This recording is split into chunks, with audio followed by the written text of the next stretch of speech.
With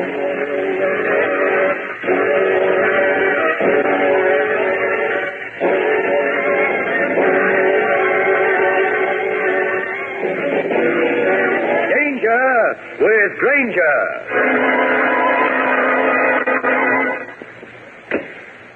Is that you, darling? You're home early. Yes, I know, Grace. Is dinner ready? I must eat quickly and get back to the laboratory. Robert Playfield, you've been at that laboratory every night for the past 2 weeks. Well, it can't be helped. I'm working on a very important project. But what is this important project? I can't tell you. It's an extremely secret matter.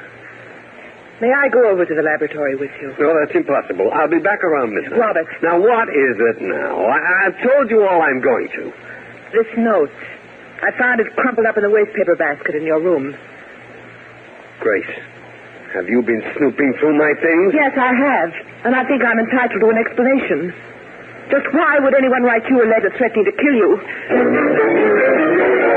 This is Steve Grainger, private detective, with a story about a well-known scientist, the FBI, and a worried wife.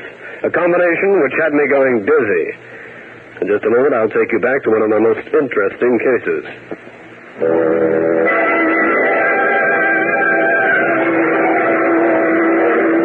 This is Grainger. It was late afternoon when a woman walked into my office and identified herself as Mrs. Robert Playfield. She was a very beautiful woman, in her middle 30s, and she was also very worried. Mr. Grainger, I'm here because of my husband, Robert Playfield. You may have heard of him. He's the electronics expert. Yes. Seems to me I've read about him in the papers. A lot of development work for the government. That's right. Mr. Grainger, I have reason to believe that someone intends to kill my husband. A friend of mine recommended you as a capable man. I thought you could handle this matter. If I did, the first thing I'd do would be to check the FBI. Mr. Grainger, I don't care how you handle this. I simply want my husband protected at any cost. Do I make myself plain? You certainly do. And I'll be glad to help. But, Mr. Grainger, there's one thing to remember. My husband is to know nothing about this. You understand? Nothing. As soon as Mrs. Playfield left, I picked up the phone and called a contact of mine at the FBI. This is Steve Grainger. Say, is Pete around?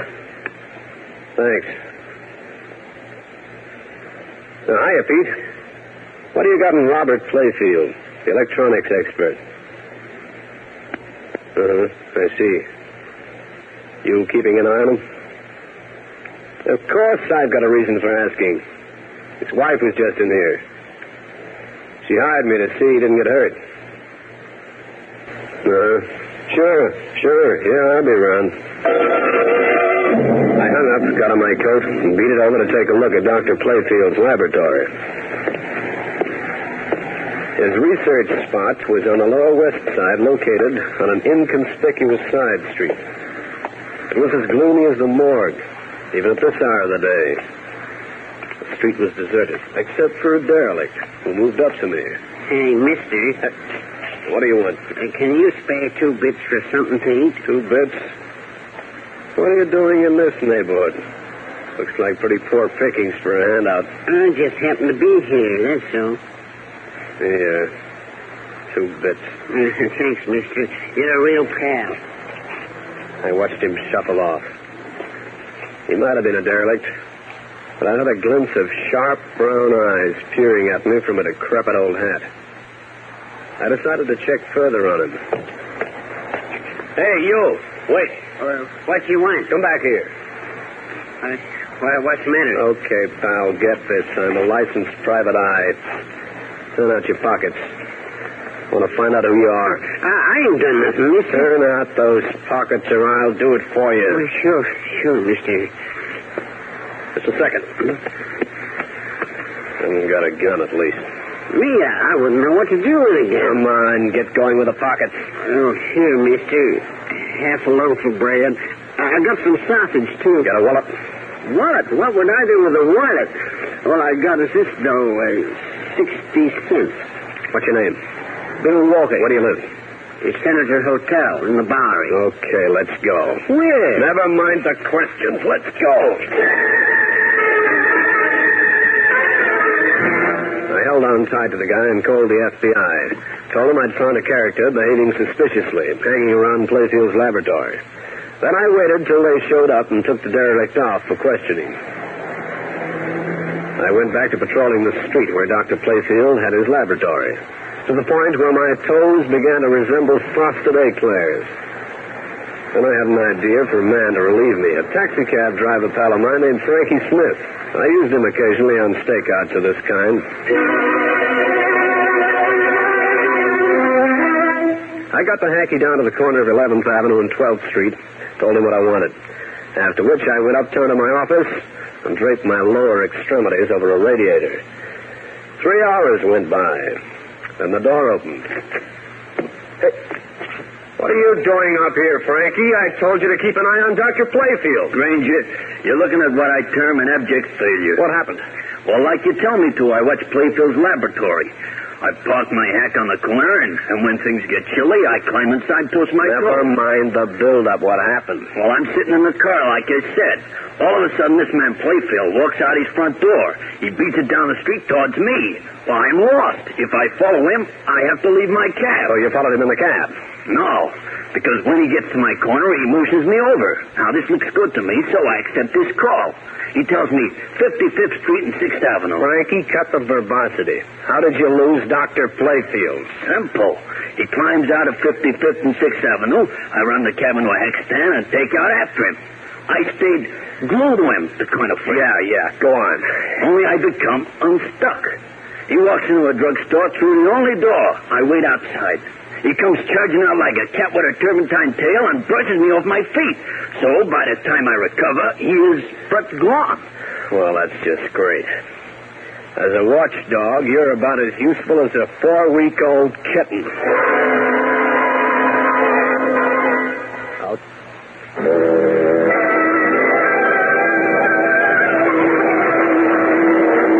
I didn't like the sound of it. If Frankie Smith hadn't been able to keep on Dr. Playfield's tail, there was something peculiar going on, because Frankie was a good tailman.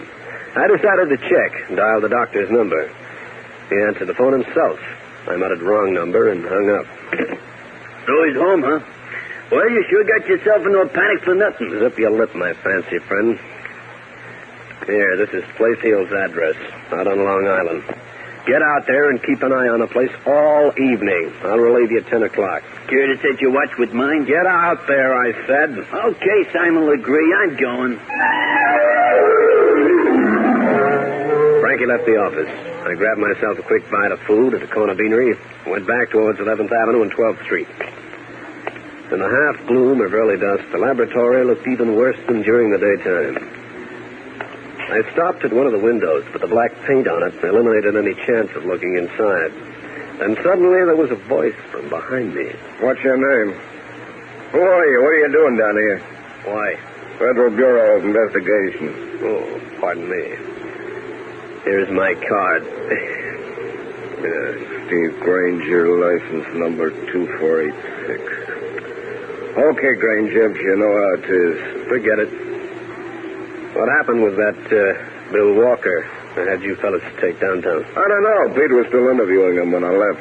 Anything stirring around here? Nothing except the wind. I wish that had died down. This was 10 o'clock on the nose. Time to relieve Frankie on watch. I'd got a cab ride out to the Playfield place, a large house set back from the street looming like a white ghost in the night. Frankie's cab was down the street. It had been snowing. There was a kind of hushed quiet about the place. I circumnavigated the entire house looking for him. Through one window, I could see Mrs. Playfield, plus a beautiful young girl, plus a man who must have been Dr. Playfield himself. But no sign of Frankie Smith. Okay, mister, that's far enough. Put up your hands. Who are you? What's the idea of the gun? I'll ask the questions. What are you looking for? Maybe I forgot my lawnmower last summer. All right, funny man. March into the house. We'll call the police, and you can have a detective as a street man. Just a minute. Let me show you. Don't reach for anything. I'm only getting my identification here. Steve Grainger, licensed private investigator, What's all this about? Why are you here? You know the Playfields? I'm Michael Grant, Dr. Playfield's assistant. I had a man watching this place. He seems to have disappeared. He came in that cab up the street. Have you seen him? I saw him standing by the cab some time ago. How'd you happen to come outside? We were playing cards. Dr. Playfield went into the kitchen to make a drink. And he forgot the card game and talked. I wanted a breath of fresh air. Thought I heard somebody. I wonder where Frankie could have gone to. It's light enough to look for tracks. They'll be clear in the snow. Want to make a try? Come on.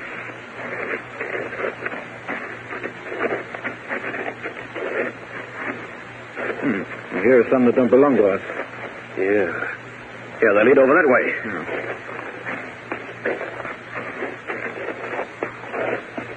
Look, the tracks go around the back of the house. Yeah.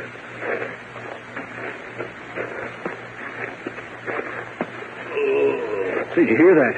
Yeah, I hear. If it's what I think it is, then somebody's going to have to pay for it. And plenty. That groan sounding on the winter night gave me one chill feeling. If anything had happened to Frankie Smith, there was going to be a mighty big blow-up. And I was feeling like just the boy to press the switch. In just a minute, I'll bring you the climax of the case.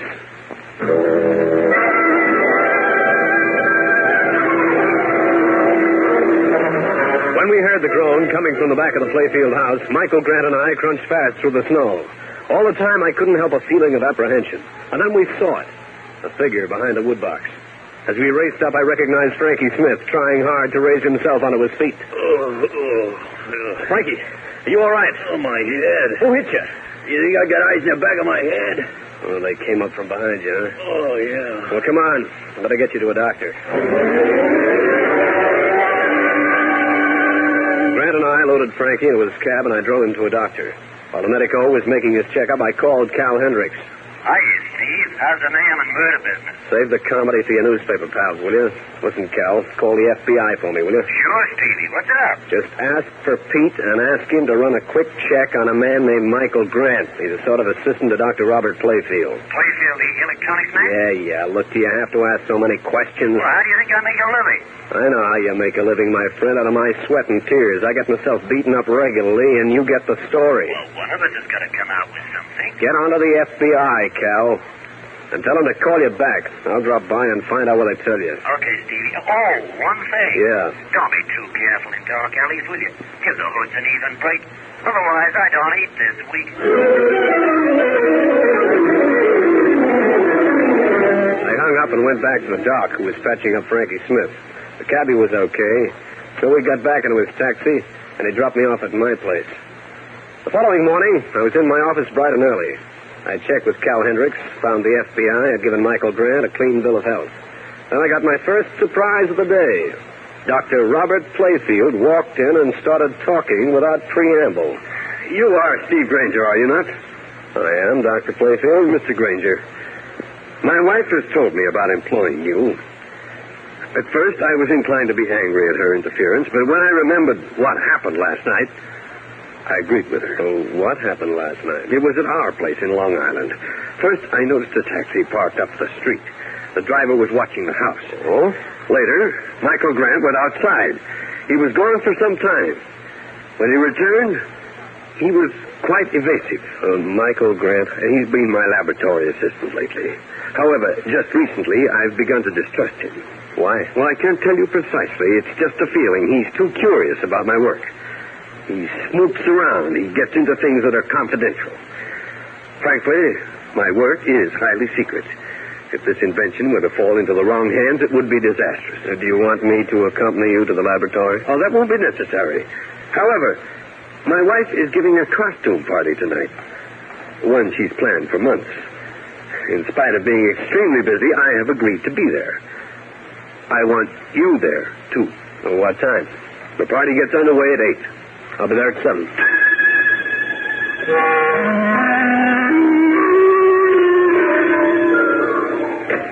Hiya, Grainger. What'd you phone me for? Go to a party, Frankie, my boy. Party. That's right down my alley. To Dr. Playfield's house. Uh-oh. I better wear an iron skull cap. You're going as a clown. Here's your costume. A clown? Hey, now. Don't get huffy. I'm going as one, too. And hurry up. We haven't got much time. Hey, I don't get this business about both of us wearing the same costume.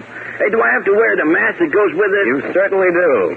There might be a time during the evening when I'd like to have somebody think you were me. Uh-oh. I just know I'm going to get it in the head again.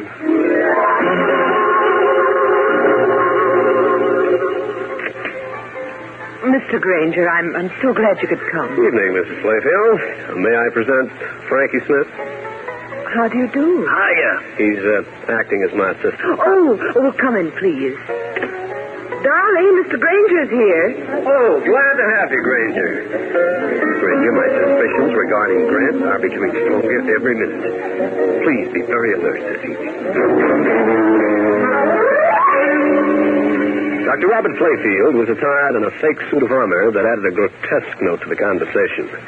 The guests began arriving, 18 in all. Grant was there in costume. Also a girl I'd seen at this house the night before. Her name was Linda Miller.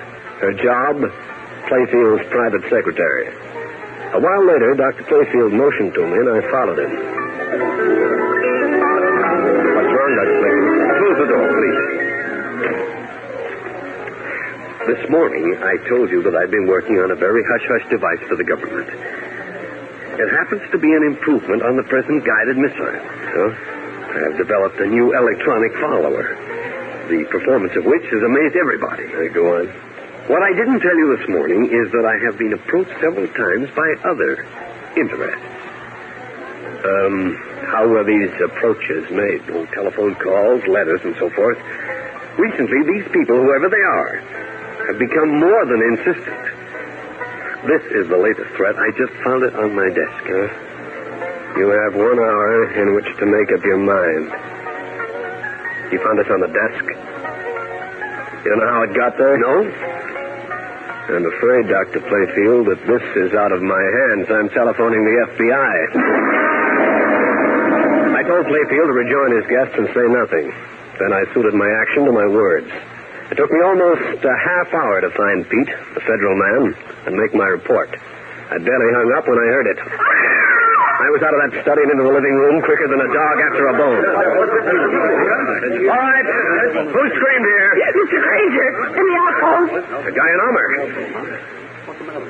Dr. Playfield. Stabbed.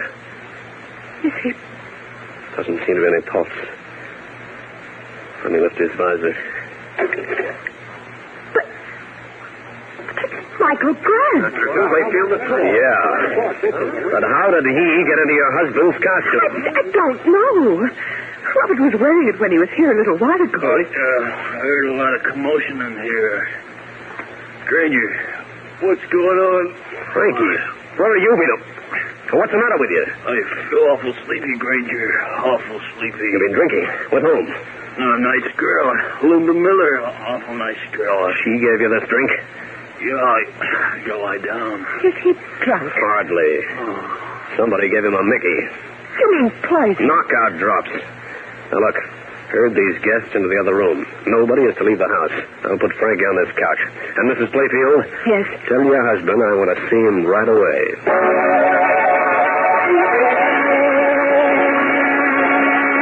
Mrs. Playfield did as I asked. I hoisted the unconscious Frankie Smith onto a couch.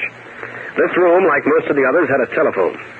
I called the local police first, the FBI second. I just hung up when I saw a figure outside the house holding up a tree. I slipped out the back door. All right, put up your hands. Now, listen here, Taylor. Stand still. Well, if it isn't Bill Walker, recently of the Bowery. You've got me wrong. Oh, no, I haven't. You're wearing a better suit of clothes and a nicer overcoat. But those eyes, I couldn't miss. You're wrong. No, I'm not. And just to play it safe, walk into that garage. I gotta tie you up for safekeeping until the law shows up. You're not doing anything of the kind. Well, think not.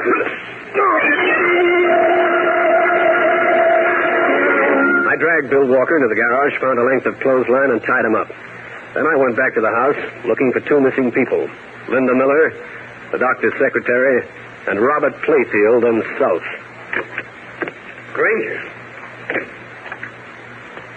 Well, Dr. Playfield, where have you been? I went downstairs for a few more bottles. Grace just told me about poor Michael. This is terrible. Whoever killed him must have thought he was me. How'd you happen to change costumes? Well, we were going to play a little joke on Grace, my wife. How about a drink? I could use one. So could I. But first, where's your secretary, Linda Miller? In the room with the other people. Know where she was when the knifing took place? In the cellar with me? I see. Let's go into my study right here. Do you have any suspicions about who did the killing? Not at the moment. Here. Take this drink. I'll be right back. I want to see how Grace is feeling. I took a swig of the drink Playfield handed me as he left the room, but didn't swallow it. I got rid of it in a flower pot, wincing a bit as I tasted the drug in it. Then I decided to play along, see what went on. That's Mr. Grainger. Is he one of them, too? Yes, he is, Linda. I found out that he and that Frankie Smith are after my invention. They're both spies. What are you going to do with them? Turn them over to the police when they arrive. Now, run along. Very well. And don't say a word to anyone. All right, I won't.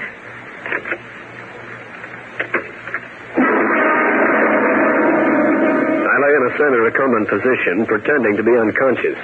Dr. Playfield waited a long second and pulled a revolver out of his pocket and moved towards me. He held the gun in a towel to deaden the sound. Dr. Playfield, I wanted to tell you that...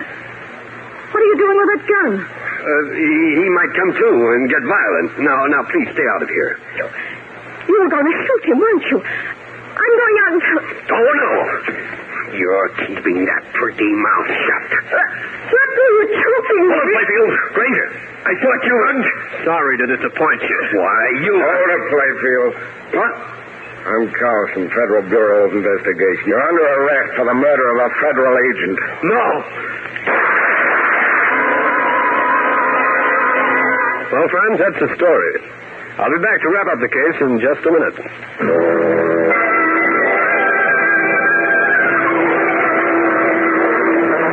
The doorway was the same one who had been guarding Robert Playfield's laboratory in downtown New York. His bullet took the doctor through the shoulder. After medical treatment, Playfield was taken to the city for booking. The FBI man, Carlson, filled in matters for me. We couldn't afford to have you know the truth, Grainger. We've been suspicious of Playfield for a long time. We planned a grant on the lab to keep an eye on him. Grant had found out that Playfield was dealing with a subversive group. That's why Playfield killed him. And what about those threatening letters? Playfield planted those himself. He was due for a big payoff tomorrow, then he was going to disappear. And his secretary, Linda Miller? Playfield fooled her. She's innocent. Even though she did feed Frankie Smith knockout drops. I guess I wasn't much of help. But you were, Grainger. When Mrs. Playfield employed you as a guard, it brought matters to a head. At least that's a minor comfort. I imagine it was Playfield who slugged Frankie the night before. It must have been. Well, what is that? Oh, there's only one more thing. What? One of our undercover men was assigned to watch this house. He's disappeared. Say, would he be the guy I spotted in front of Playfield's lab? The guy whose name should be Bill Walker? Yeah, why? I discovered him on the prowl outside. I thought he was one of the spy ring. When he got tough, I slugged him, dragged him into the garage, and tied him up. Walker? Oh, brother, is that funny? Look, I'll see you later. What's your hurry? I just don't want to be around when you untie him. Steve Grainger again. You just heard one of the most interesting cases in my files. I'll have another one for you. So be around next time.